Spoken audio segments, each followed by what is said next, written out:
The streets of Monaco have witnessed countless moments of glory, of heartbreak, and of history in the world of Formula One. But there are certain crashes that leave an indelible mark on the hearts of fans, and the crash of Charles Leclerc at the Monaco Grand Prix was one of them.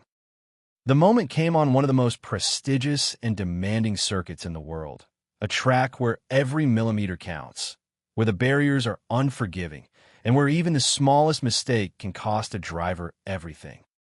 Charles Leclerc, the Ferrari driver who has become the face of the Monaco Grand Prix, the local hero who has dreamed of winning on his home street since he was a child, found himself in a crash that sent shockwaves through the paddock, through the fans, and through the entire racing community. Charles Leclerc is not just another Formula One driver. He is the son of a Formula One racer, the pride of Monaco, and the driver who has carried the hopes of an entire nation on his shoulders for years. He has won races, he has stood on the podium, and he has shown the world that he has the talent to be a champion.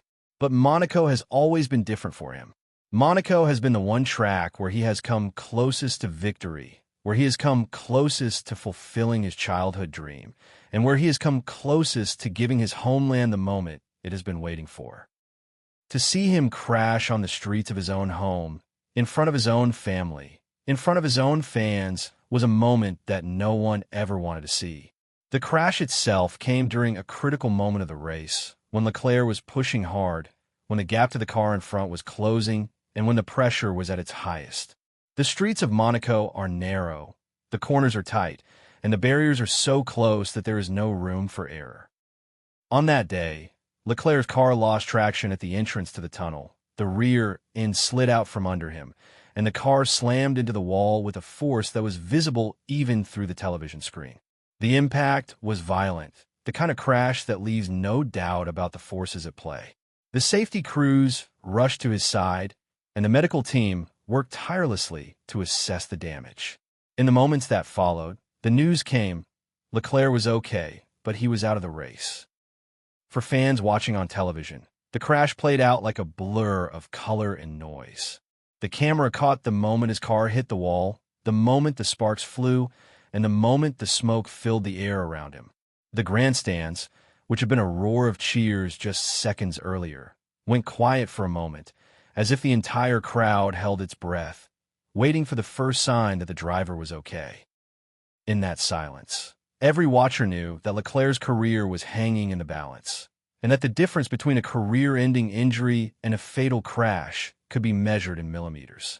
What happened next is what made the crash more than just a moment of violence.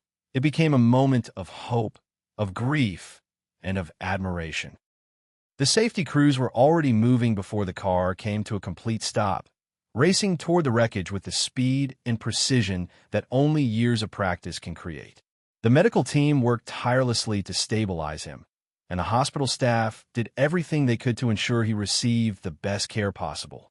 When Leclerc was finally able to speak, he told his family and his team that he was okay, that he was not giving up, and that he would come back stronger than ever.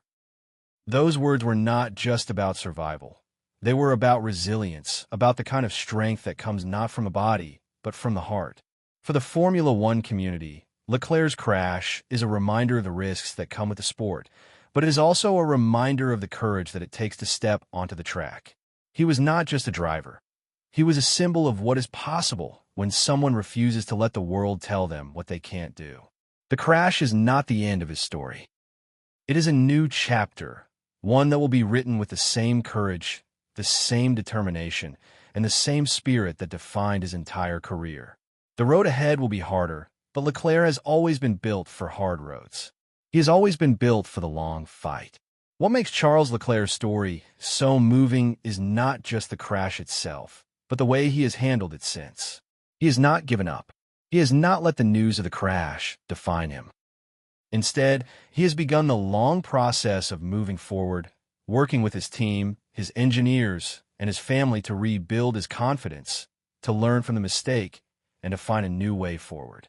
He has spoken publicly about the pain, about the fear, and about the uncertainty of what the future holds. But he has also spoken about the hope, about the love of his fans, and about the determination to keep fighting. His words are not just about survival. They are about resilience, about the kind of strength th.